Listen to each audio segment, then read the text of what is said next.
Hello. In this week's Torah portion, Aharei Mot, we read, quote, "And the Lord spoke to Moses, saying, Speak to the children of Israel, and say to them, I am the Lord your God.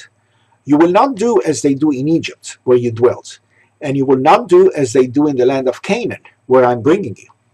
You shall not follow their statutes. You shall fulfill my ordinances and observe my statutes and follow them. I am the Lord your God. You shall observe my statutes and my ordinances, which, if a man does, he will live by them. I am the Lord." Unquote. Let's take a wider view of Jewish observance. When do you get points? Easy. When you follow the commandments. When do you lose points? When you break the commandments. But sometimes there are borderline areas when this is not clear. Let's turn to the Talmud, Tractate Kiddushin, page 40a. A page that is particularly fertile in general teachings about when you get points.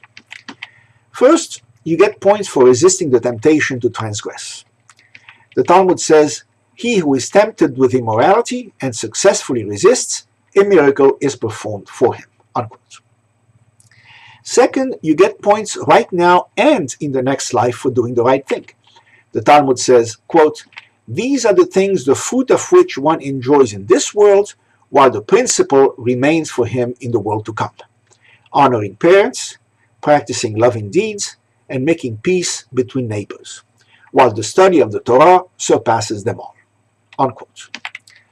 Third, it is not enough to be observant. You must also be nice.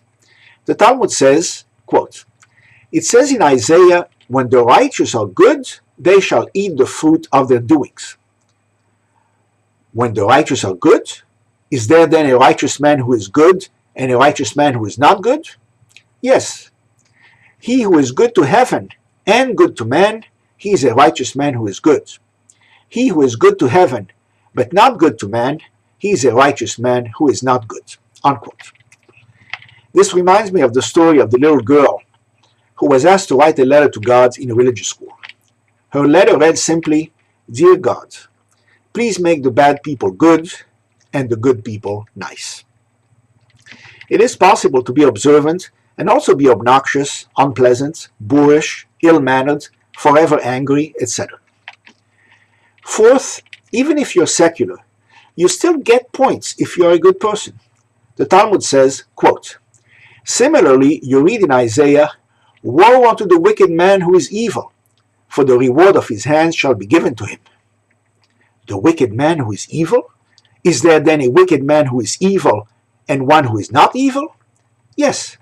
He who is evil to heaven and evil to man, he is a wicked man who is evil. But he who is evil to heaven but not evil to man, he is a wicked man who is not evil. So, if you generally follow the ethical commandments, but not so much the ritual commandments, you earn points. But you're still wicked, though. Fifth, you get points for resolving to do a mitzvah, even if in the end circumstances do not allow you to do it. The Talmud says, quote, said Rabbi Asi, "If one merely thinks of performing a commandment but is forcibly prevented, it is as though he had performed it." Unquote. The key word is forcibly. It must be because of circumstances beyond your control. If you're simply lazy, you get no points. There's no credit for mere intentions. Sixth, if you must make a wrong turn, at least do it secretly and far from those who know you. The Talmud says, quote, "Rabbi Abahu said on Rabbi Hanina's authority, better that a man secretly transgress than publicly profane God's name. Rabbi Eli the elder said, if a man sees that his evil desire is conquering him, let him go to a place where he is unknown, don black and cover himself with black, and do as his heart desires. But let him not publicly profane God's name by sinning where he is known." Unquote.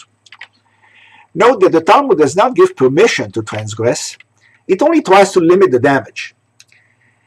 It tells you to transgress in secret to protect you from a scandal that could destroy your life, to protect others, and to protect Judaism. Also, by delaying and complicating the transgression, the rabbis hope to avoid it altogether. And finally, my favorite, there is no punishment for bad thoughts. You will not get punished for merely thinking of doing something bad. as long as you don't actually do it. The Talmud says, quote, "There is no punishment for mere intention to commit evil, for it is said in Psalms, 'If I saw iniquity in my heart, the Lord would not hear.' When intention is followed by action, the Holy One, blessed be He, combines it with the action and punishes both. When intention is not followed by action, the Holy One, blessed be He, does not combine it with the action, and then there is therefore no punishment." Unquote. Here's what is particularly artful in this teaching. On the one hand, the rabbis could not very well say that bad thoughts are punished because Judaism is clearly a religion of action, not one of thought or belief. But on the other hand, they are reluctant to allow unbridled bad thoughts. If someone goes off in a corner and fantasizes about all the terrible things he's going to do to someone he does not like, this is a very unhealthy situation. So the rabbis steer us away from it by warning us that if bad thoughts are followed by bad actions, the punishment will be both for the thoughts and the action. In other words, you will get extra punishment just for the bad thoughts. This insightful teaching takes human nature into account, as the Talmud always does. Shabbat Shalom.